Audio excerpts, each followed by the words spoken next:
नमस्कार, जय महाराष्ट्र. महाराष्ट्र नवनिर्माण सेना पुणे जिल्हा अध्यक्ष प्रांजल पंकज भाटे.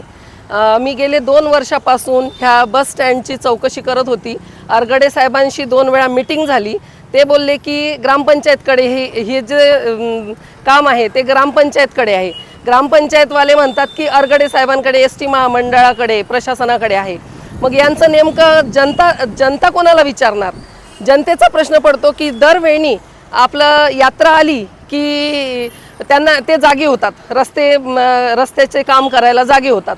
आता यात्रा आहे हे माहिती आहे, त्याआधी 2 महिन्याआधी मला वाटतं की त्यांनी आपलं मीटिंग घेऊन काय असेल ते, कोणी त्याच्यावर थोपवतं, कोणी ते ग्रामपंचायत म्हणते की ते एस टी महामंडळाकडे आहे, एस टी महामंडळ म्हणते की ग्रामपंचायतकडे आहे. हे जे आत्ता कंटिन्यू पाऊस जो चालू होता, 8 ते 10 दिवस जो कंटिन्यू पाऊस चालू होता, त्यावेळी अक्षरशः इथे डोह साचलेला होता.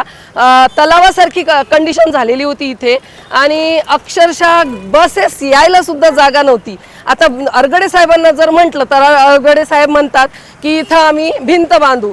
आता भिंत बांधली तर त्यांना इन आणि आउटचे 2 रस्ते असतात. प्रत्येक एस टी बस स्टँडवर 2 रस्ते असतात. 2 रस्त्यापैकी जर एक रस्ता तुमचा बंद झाला तर तुम्ही इन आणि आउट एकाच रस्त्याने कराल का?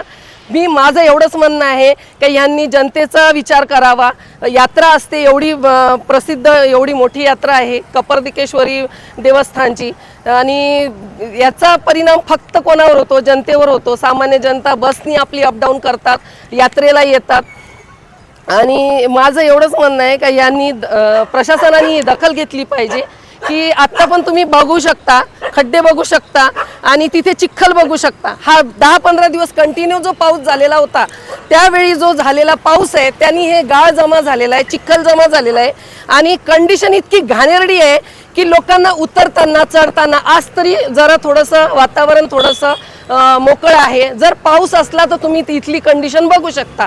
आणि शिवाय ग्रामपंचायतनी हा रस्ता केलाय. हा रस्ता जवळपास 1.5 फूट उंच केला होता.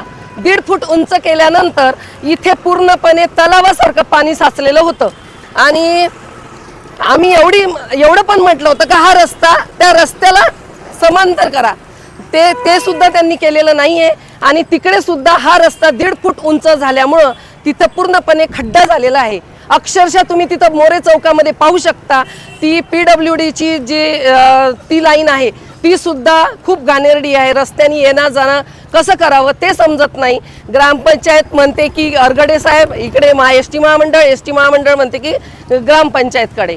आणि शिवाय ते जे वेश आहे, आपली मेन वेश आहे का जी बाजारपेठेची वेश आहे, तर तो रस्ता सुद्धा खूप घाणेरडा आहे. खड्डे पडलेले आहे.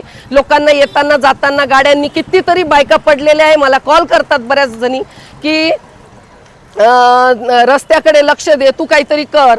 आता माझं एवढंच म्हणणं आहे की इथे जो तो येतो, आमदार येतो, खासदार तर येतच नाही, आमदार येतो, भाषण करून जातो.